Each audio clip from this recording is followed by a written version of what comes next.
বন্ধুরা, একবার সুনিও তাদের বাসার মোটামুটি সব ফার্নিচার, টিভি, সাইকেল এসব ফেলে দেওয়ার জন্য তাদের গার্ডেনে রেখে দেয়।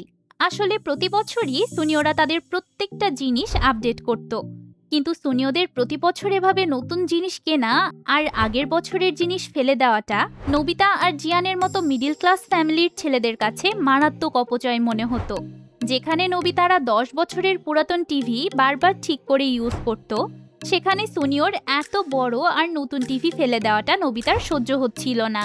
তাই সে সুনিয়দেরকে এসব জিনিসের মূল্য বোঝাতে ডোরেমনের হেল্প নেয়। তারা ডিমন ইনসেন্স স্টিক গ্যাজেটের সাহায্যে সুনিয়দের ফেলে দেওয়া প্রত্যেকটা জিনিসের সোলকে জাগ্রত করে দেয়। এবার সব জিনিসগুলো জাগ্রত হয়ে সুনিয়দের বাড়িতে যায় আর বলে যে আমাদেরকে ইউজ করো। জিনিসগুলো নিজেরাই নিজেদের কাজ খুঁজে সেগুলোকে কমপ্লিট করে ফেলে, এটা দেখানোর জন্য যে তারা কতটা ইউজফুল। কিন্তু জিনিসগুলোর এসব কাণ্ডকারখানা দেখে সুনিও আর তার মা ভয়ে অজ্ঞান হয়ে যায়। তবে জিনিসগুলোর কাজ করার ক্ষমতা দেখে নবিতা ইমপ্রেস হয়ে যায়।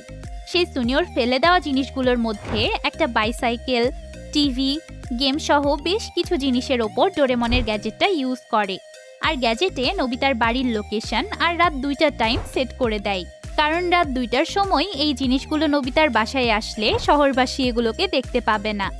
এরপর নবিতারা বাসায় চলে যায় আর রাত 2টার অপেক্ষা করতে থাকে। কিন্তু জিয়ান নবিতাদের সব প্ল্যান শুনে ফেলেছিল।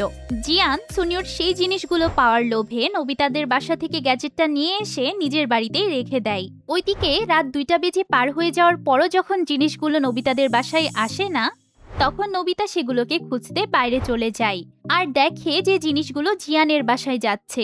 নবিতা শত চেষ্টা করেও জিনিসগুলোকে আটকাতে পারে না। কিন্তু জিনিসগুলো জিয়ানের বাসায় যাওয়ার পর জিয়ান ভীষণ খুশি হয়ে যায় আর নিজেদের মালিককে এত খুশি হতে দেখে জিনিসগুলো খুশিতে লাফালাফি করতে থাকে। এতে জিয়ানের কমজোর ফ্লোর এত ভার সহ্য করতে না পেরে ভেঙে পড়ে। বেশি লোভ করতে গিয়ে জিয়ানের বেশি লস তো হয়ই, তার উপর জিয়ান তার মায়ের কাছে উদুম কেলানি খায়।